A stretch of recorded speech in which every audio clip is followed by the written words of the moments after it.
Good afternoon, sir. Good afternoon, sir.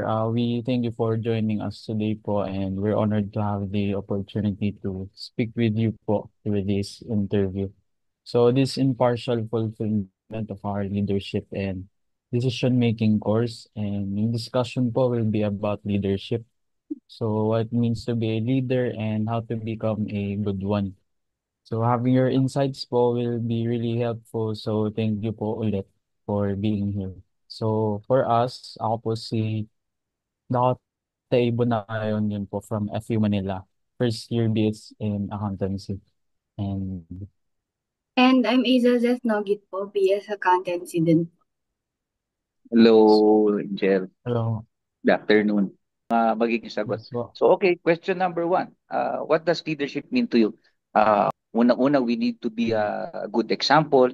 But Mhm. above all, syempre, unang-una yung faith natin kay God, no? Yung ating spiritual ano natin, maturity natin. And leadership for me, kailangan mag-set tayo ng example and makakontribute tayo to make a difference lalong-lalo na sa mga pinagsisilbihan natin, serve natin mga constituents natin. We are very honored na nabigyan tayo ng opportunity to serve our town. Mhm. Kailangan uh, isa sa mga in particular ang trabaho ko is part ng policy making or on the legislative side we make a difference dahil uh, especially para sa inyo kayo yung papalit sa amin na next generation na alam naman natin na we need to be anticipative because talagang yung mundo ngayon ay umiikot talaga sa social media and internet. Mhm.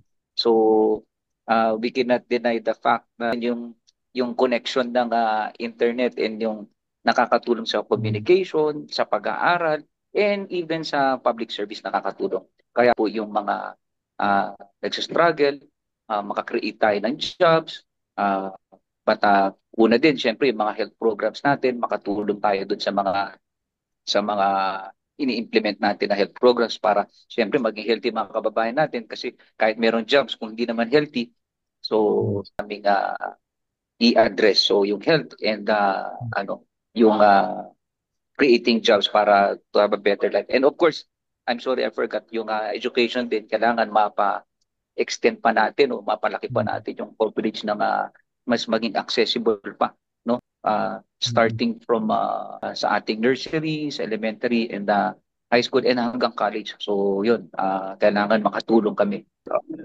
Sige po.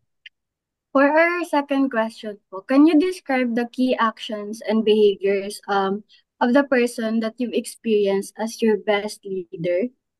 Unang-una yung siyempre yung communication skills, no, yung kailangan flexible tayo, marunong tayo mag-adjust, no. Kailangan humble tayo, hindi tayo yung kung mas nakakaangat tayo sa isang tao, dapat we need to make them feel na pantay lang tayo at kailangan mapa-feel natin sa kanila yung they can also be a solution to the problem. So, yun siguro isang trait yun na mahalaga for me yung marunong ano sa tao, no, sa all walks of life. Mahalaga yan. And I think talagang para sa inyo din ah, maging mapunta man kayo sa public service or private careers ninyo, mahalaga yung mahalaga yung pag-uugali and yung pagiging open-mindedness. So isa yun sa hinahangaan ko na kasama ko sa mga trabaho ko at syempre yung ano din yung innovation, no. Like I said, talagang it's a digital world now, so kailangan open-minded din tayo, so open din tayo sa changes. Kasi pag hindi tayo sumabay, baka mahirap, no. Some might disagree, but that's another trait, no. Kailangan ano tayo, innovative din tayo. Po, Ayun, are so, leaders born or made? For sige me, po. no, for me, para sa akin, parang it's made. We need to be thankful, no? Minsan talagang kung pinanganak tayo na Yes. may Yes. God-given talent na tayo, meron na tayong matalino tayo, may mataas na IQ natin, magpasalamat tayo. Pero mas ano lang ako, mas leaning towards lang ako dun sa uh, leaders that are made, lalo na yung nagkakaroon ng experience, uh, mahaba man na experience or maiksi, for me it means a lot. Syempre wala namang perfect sa atin, pero hindi naman tayo pwedeng step lang sa sideline para matuto tayo, di ba? So sometimes we need to take risk, or but of course yung pag-take ng risk na yung may best, using our best judgment din naman. So para sa akin, mas maganda yung may mga experience, at yung pag nagkakamali, nagiging motivation natin yon, at nagiging, it will make us stronger and smarter. What is a role model po? In what What ways are role models important for leaders? mahalaga yung role models kasi ang isang state, ang isang country, ang isang town na lang kami, like us na hinahawakan namin isang town. Pagka hindi good example yung town mayor, eh hindi rin maganda yung makalalabasan ng ng mga programa, and uh, just imagine kung violente or medyo sobrang may pagka-entitled yung leader natin, most likely uh, close to 100% yung mga followers niya, and yung mga people around him will follow his traits and actions. Hindi maganda yon, especially na sa case natin na kumbaga nanggaling tayong pandemic and recovering pa din yung mga kababayan natin. Kailangan na good role model talaga. Very very important yung role models. It's a chain reaction. Unang-una, yung unang role model ko is my dad. Medyo nakakahiyang sabihin. It so happen na yung kasama ko sa trabaho ko is yung father ko, but kaya ako siya role model. Actually, it's kind of his fault na nandito ako, nahatak niya lang ako dito eh. Pero it's not really my but no regrets naman, pero na ibang fulfillment din naman talaga kahit mahirap yung trabaho namin. But kidding aside, role model ko siya kasi hands-on siya, no? Hands-on siya magano, and mahilig siyang makinig, mahilig siyang makinig sa mga siya, micromanaging ng style niya. So kahit na anong walks of life ng tao, mahilig siyang makinig. And isang trait na maganda sa kanya, sa experience niya, like yung question kanina, question number 2 yata yun, ay yung what are leaders made of, because of his experience, yung decision making niya, mabilis siya magdesisyon, no? Mabilis siya mag-calculate. So, syempre, sometimes naman talagang nagkakamali din. But,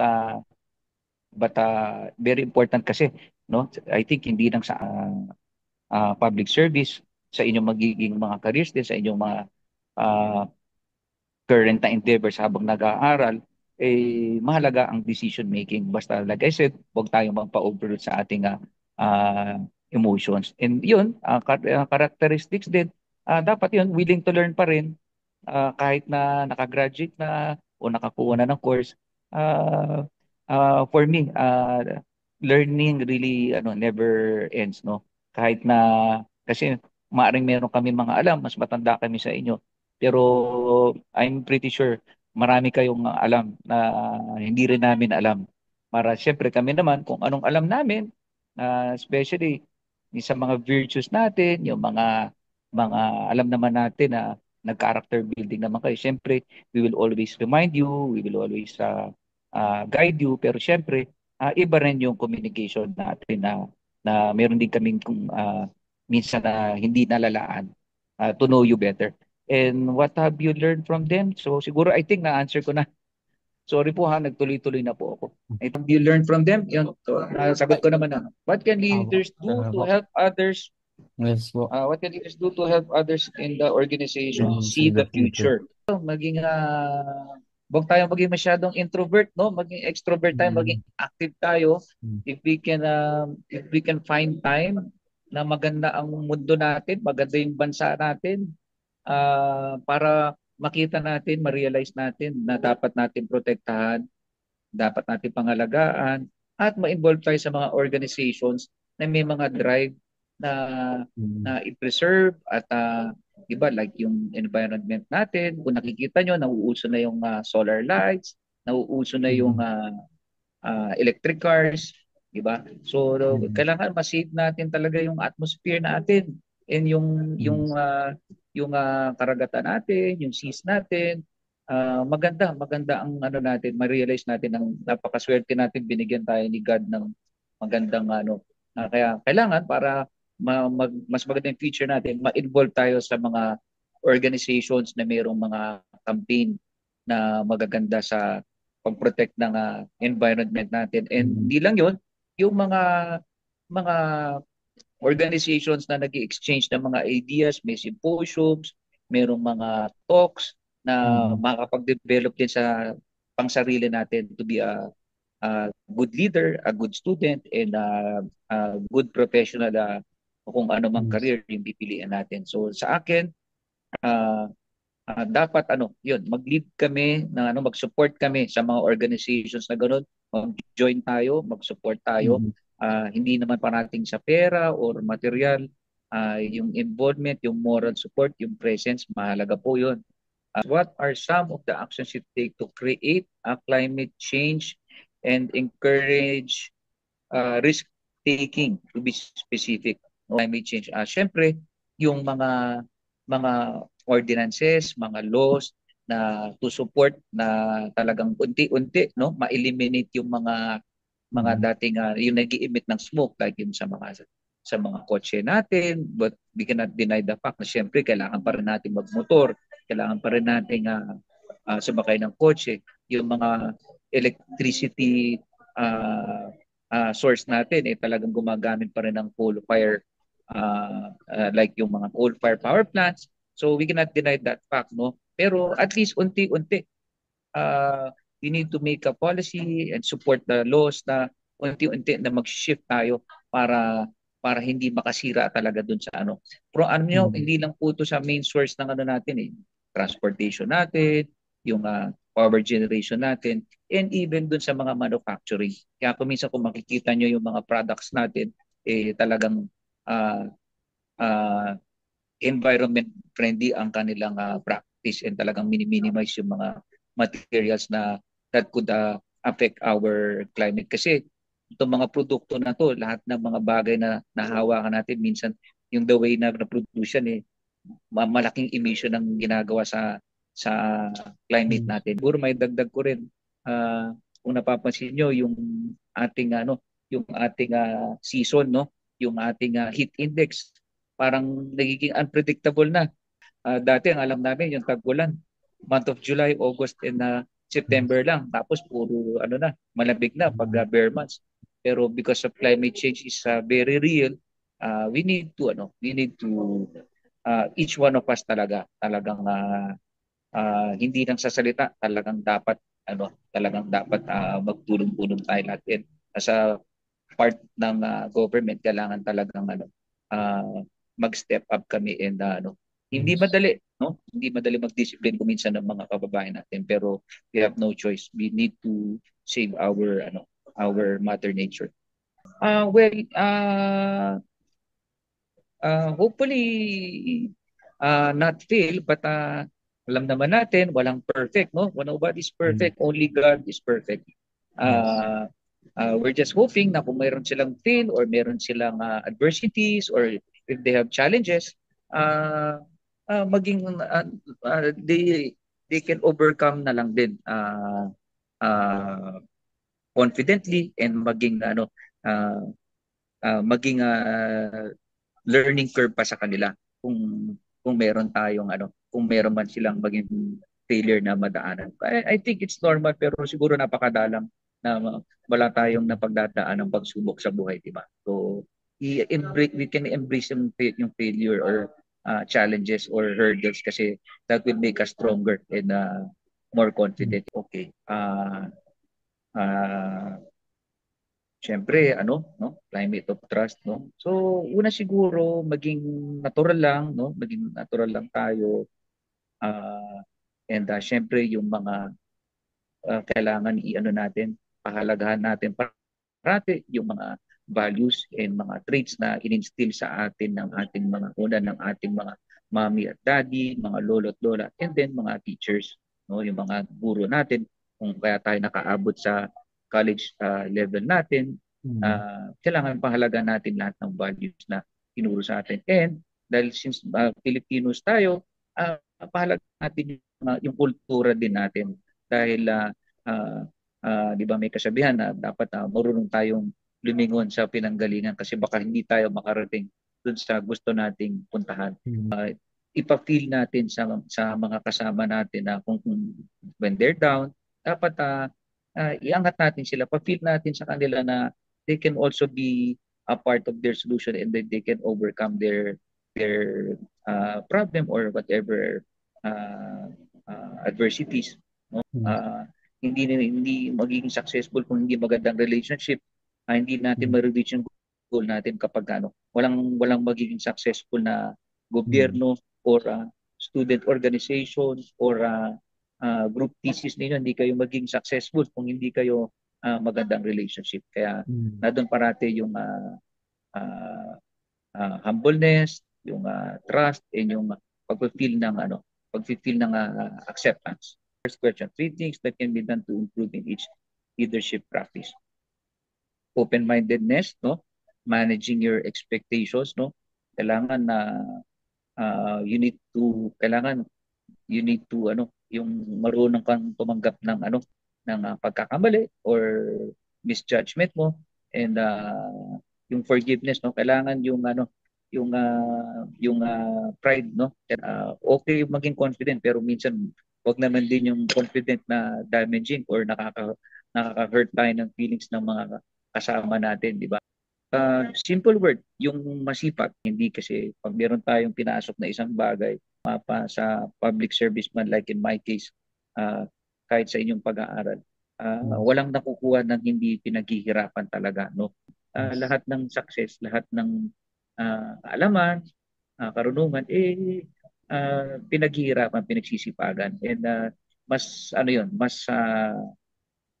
meaningful yun, di ba? Yung pinaghirapan mo, like yung course ninyo, pag magpupwede kayo paminsan-minsan, a-attendan nyo araw-araw talaga, there's no, of course, hindi naman natin gustong merong mahirapan, pero sa success, walang easy way out, no? So, dapat talagang pinaghihirapan. Because what are the 3 things that you can do to continue learning to be a better leader? Una, naiingit ako sa inyo dahil gusto ko mag-aral ulit. Kung pwede lang, pero dati nung time namin, parang nakakaya na mag-aral yung matanda. Pangalawa, yun, makimingle, no? Especially in my case, makimingle tayo dun sa mga iba't ibang klaseng sektor or iba't klaseng grupo ng tao. Yung curiosity sa akin isang magandang kasi naiintindihan ko sila lalo, tapos siguro nakakatulong din sa akin dahil para mas makapag-create ako and makapag-craft ako ng possibly a law or a resolution that can improve yung lives and situation ng ating mga kasama at mga kababayan. So I had some especially when sa mga early part ng aking career as a businessman na unang work ko, medyo nag-struggle ako dahil adjustment, but only to realize na masarap pala na magkaroon ng work at maka-earn ka ng first salary mo, no? Tapos after noon, parang ang sarap pala maging independent kasi maswerte tayo, ine-help tayo ng parents natin para sa studies natin. Sa isa ko pang struggle, nung napunta na ako sa public service, mahirap to balance the time. But nung una, nahirapan ako. Pero sabi nga, kung by the book, kailangan 1/3 of your time is for the work. And then 1/3 of your time is for your family. And then another third is for yourself. Pero sa akin yata, parang talagang hindi na kaya. Talagang I think 2/3 na lang yata. 2/3 yata talagang puro sa work. Pero I have no regrets naman. Pero like I said, kailangan mas maging sensitive tayo, mas lucky kayo, mas lucky tayo sa ibang mas karamihang mga kabataan or mga ibang Mm. pamilya na mas comfortable tayo. We have our decent homes. Medyo nakakalubog tayo sa pagkain natin for everyday. Meron tayo siguro mga ilang mga material things na we can afford. So, yun, medyo nag-struggle ako doon. But para sa akin naman, mas malaking fulfillment na kahit papaano, hindi naman malaki yung pang-araw-araw ko na araw na makatulong ako sa constituents natin, Mm. material man or asikaso or maging part ng isang polisiya, alam natin makakatulong sa marami. Malaking fulfillment naman sa atin. Kaya yun, lahat lang, adjustment lang naman din. Na I think Mm. ganun din kayo na malalagpasan nyo rin. Thank you. Po. Ako kasi, on my case, I wake up normally around mga 6:30 to 7 kasi alam niyo naman tayo lahat, di ba, nakahawak na sa cellphone na to yung messengers, yung Mm. Vibers. So, I start the day na magbibigay ako ng tasking sa kanila, no? So, mga around that time, 7 or 8 a.m., tasking ako dun sa mga kasama natin na, and then at the end of the day, and middle of the day, chinecheck ko sila, pina-remind ko sa kanila, Mm. chinecheck ko din kung, let's say for example, meron akong tasking na meron akong gustong patulungan na pasyente. So, uh, i-ano ko sa kanya. So, kung ano naman yung kailangan niya, tatry ko rin namang ibigay sa kanya in the middle of the day, transportation man or logistics man para ma-asikaso niya to. And then lahat naman ng pwede nating solutions like yung sino pa yung, for example, on that case, sino pa yung pwede mga lapitan ng tulong, tinatawagan namin. So, Mm. to answer the question, uh, yun, itong communication ng itong minomonitor ko sila from time to time. And Yes. then how do I motivate them?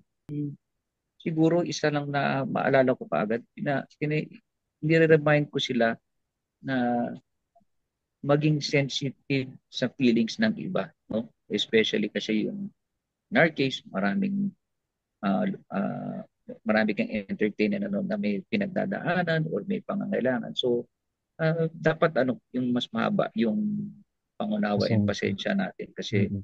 uh, kaya nagpupunta yon or kaya nagsasanggunian or kaya nagsisik ng help yun or advice dahil merong pinagdadaanan. Problema. Kaya Mm. uh, hindi naman madali kung minsan pero very fulfilling naman. Kaya yun, Yes. siguro pa rin yung pagpapasensya pa rin yung pangunawa pa rin Mm. yung para ma-motivate yung team ko. Thank you. Mm. Thank you Thank you po. po. And for our last question po, Okay. how would you describe your leadership style po?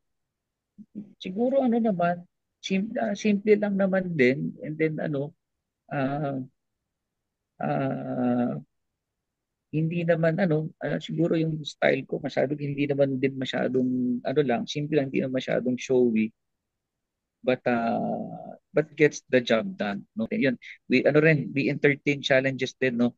Pero ina not catching others attention, no? Pero yung gusto natin solve tayo ng ah, malaking problema or very challenging na Mm. problema pero hindi naman din yung masyadong showy or yung parang nagpapapansin. So Okay yun. po. Thank you po. So Thank you po much for po. your Welcome po. time. Oo, thank you rin. Thank you rin. Sana, thank Sorry you. po Happy sa weekend. abala. Despite No po sa problem. busy schedule niyo No, po, thank you po no nabigyan. problem.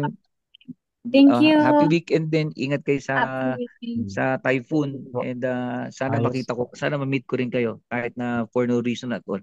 Kasi gusto kong bumalik sa pagkabata. So ingat kayo. Ingat Thank din. you po. Thank you po. Thank you Okay, so thank you. much po. Bye-bye. Salamat. Thank you po.